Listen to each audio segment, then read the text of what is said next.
Feng Shui Basics. Applying Feng Shui basics in the home need not be that complicated.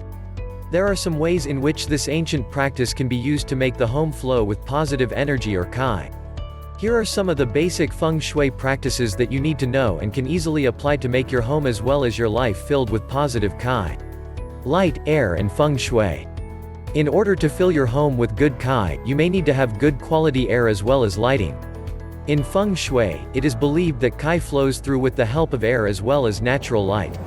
Because of this, it is essential to make use of these two elements to ensure that the home flows with good Kai. To allow the good energy into your home, you would need to open your windows often to let natural air into the home. You can also use air purifying plants or an air purifier at home to make sure that the air remains clean and pure. Also try to allow as much natural light into your home to allow good Kai to fill your home. Unclutter your home. Clutter is a known obstacle to the flow of Kai. It can have an effect on health as well as the overall energy levels and quality of life. Too much clutter can drain your energy as well as impede good energy from flowing into your home or life. Getting rid of the clutter can also help get rid of the negative load that affects your life.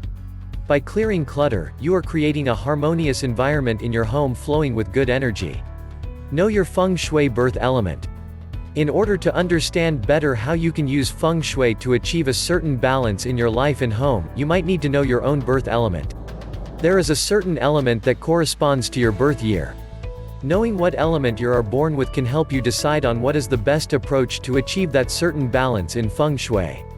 You can use your Feng Shui birth element to introduce the different expressions of the element into your home through the use of colors and the balance of the other complementary elements in your life and home. Know your Kua number. According to Feng Shui, each person has his or her own Kua number that corresponds to one's date of birth and gender. The Kua number also tells of each person's energy needs. In the school of Feng Shui called the Flying Stars, people may belong in either one of two energy groups, the East or the West. For the East group, their Kua numbers may either be 1, 3, 4 or 9. For those on the West group, their Kua numbers can either be 2, 6, 7 or 8. You can use your Kua number to determine directions and orientation of structures such as your home or where you face when working in order to ensure good positive energy to flow through. These Feng Shui basics can help you start off in making your life and home flow with good Kai. Clutter and Feng Shui. Part of having good Feng Shui is clutter management. If anything, clutter is the biggest hindrance you can have for the best flow of Kai, prosperity and goodness in your life. However, few people are able to manage their clutter wisely. On a daily basis, we get tons and tons of stuff we won't be really using for a long time. Here are some tips for you to help reduce clutter and invite good Feng Shui. Anti-clutter Feng Shui Tip 1: Sort your mail as it comes in. Incoming mail is one of the top sources of clutter. All those bills are not just stressful if mismanaged and stashed somewhere in your home, but it is also contributory to clutter in your home. If you are really serious about getting good Feng Shui, make sure that you are able to screen your mail. Establish a system for sorting all your mail. And this also holds true for other papers you may be keeping in your home. If you neatly categorize them and throw away the ones you no longer need, you will be much better off. Anti-clutter Feng Shui Tip 2: Opt for daily cleanings than reliance on major general cleanings. A general cleaning schedule is good, but if you are still not in the habit of cleaning on a regular basis, you may still find yourself filled with a clutter problem. So the best thing to do when you are trying to apply good Feng Shui is by exercising your cleaning powers on a daily basis, not just on a schedule. It does not have to be too rigorous if done on a daily basis. You can just start with the cleaning per day, one area at a time, to accomplish it effectively. Anti-clutter Feng Shui Tip 3: Clean as you work. While working on a project, clean as you go. This means that you will not just leave stuff lying around on the table as you do your work. This ensures that the workspace remains clean, and this also implies that you are open for more productive work in the future since the space is wiped free of any traces from previously done work. Anti-clutter Feng Shui Tip 4: Be generous about your stuff. Give away the stuff you don't need. This is a rule of thumb when it comes to cleaning up and freeing from clutter. Being generous involves giving away stuff you don't really get to use. What you won't use for a long time and collect dust may actually be an answer to somebody else's problems. Just make sure that you are not transferring clutter but something that can really be of use to the person you are giving it to. Anti-clutter Feng Shui Tip 5. Dust frequently. Dusting frequently helps keep your place clean. Dust, when accumulated, also forms the clutter which we are really trying to avoid in Feng Shui. Anti-clutter Feng Shui Tip 6. Evaluate your stuff brutally. If at all possible, have a peer to help you evaluate your stuff at home. What you may hold dear and refuse to part with is not just a sign of bad Feng Shui but may also be a sign of a hoarding problem. Aside from addressing your Feng Shui issues, the mindset on clutter may also have to be dealt with accordingly. The golden ratio and Feng Shui. Since Feng Shui deals with balance, it is not far off to discuss the matters about the golden ratio. The golden ratio is one of the precepts that govern Feng Shui. This ratio is numerically described as 1.62. The Fibonacci numbers that we know today are also directly linked to the golden ratio. When you divide a certain term in a Fibonacci sequence with the number prior to it, you will find that it approaches the value of the golden ratio.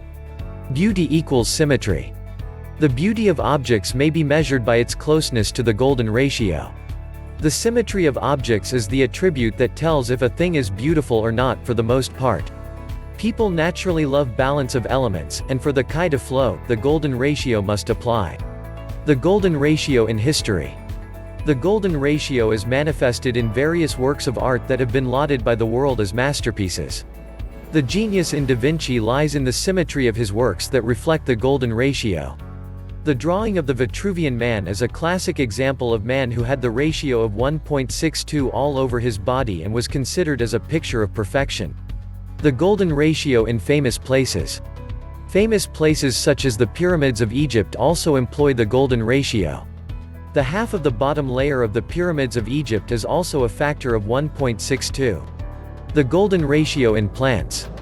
Even plants have distinct characteristics of golden ratio. They establish a Fibonacci sequence in the number of leaves. Even the eyes of a pineapple follow this golden ratio. Much of the things that are viewed as beautiful by the naked eye establish the factor that possesses the golden ratio in one way or another. The Fibonacci sequence can be more or less seen in the beauty of nature.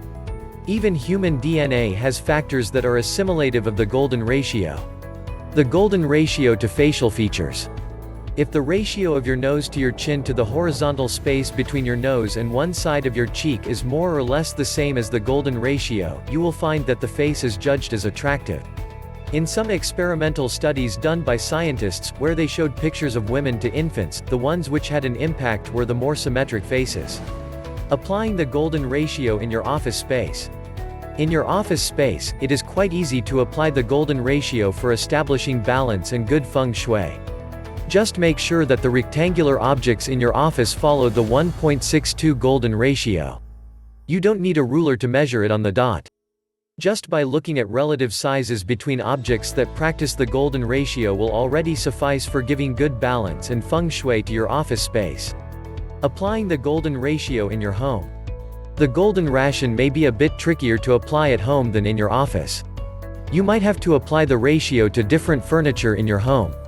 Or, if at all possible, the actual room space must at least have the golden ratio in it if your furnishings are round or not viable for the golden ratio. Good Feng Shui is actually possible if you already have the golden ratio in your home or office. Harmonizing with Feng Shui. Perhaps one of the oldest forms of geomancy in the world is Feng Shui, which originated from China more than 3,500 years ago. This ancient practice is literally translated as wind and water and is based on the belief that life can be greatly improved with the help of qi or energy flow. This qi can be produced by achieving balance or harmony through the use of the laws of heaven, which pertains to the study of astronomy and earth, which is associated with the study of geography. The purpose of the application of this practice is to locate that qi or that vital energy in your surroundings by creating balance and harmony around you. Here are some Feng Shui theories that can give you a better grasp of this concept of balance and energy. The power of qi. Qi is everywhere and the key is to find it. This energy is a result of interactions in the environment like the yin and yang and the 5 elements of water, fire, earth, metal and wood. This theory believes that the way you arrange your surroundings and position certain objects around you can affect your energy levels.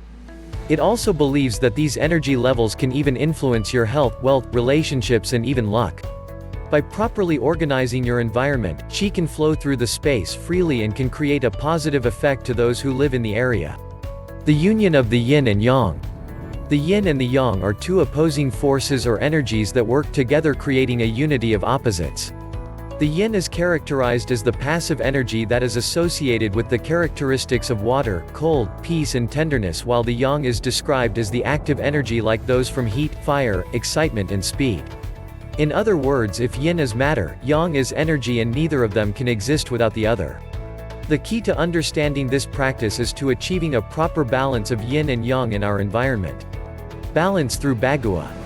The bagua is a popular feng shui instrument that is shaped like an octagon and is divided into the 8 cardinal directions of north, south, east, west, northeast, northwest, southeast and southwest. The theory of the bagua is that each of these directions corresponds to a part of our life. For instance, the north portion of the bagua pertains to one's career, while the south pertains to the fame or reputation of a person. The other categories of the bagua are family, children, prosperity, relationships, wisdom, and travel. The theory of the bagua also believes that each of the 8 directions pertain to a part of our life, and in order to activate the energy or improve a certain part of our life is to find the direction it corresponds to and make the qi flow into that space positively. Finding the harmony. Understanding and appreciating the art of feng shui is accepting that there is an existing relationship between you and your environment. The theories of this practice present information on how a person can achieve balance and harmony with the environment, which can have a great impact in particular areas of a person's life. Although each person has their own potentials in the area of health, wealth, relationships and luck, what this practice really teaches is how to enhance these areas for practitioners to make the most out of their lives. Thank you for watching. Feel free to leave a comment down below, and please don't forget to like, share and subscribe.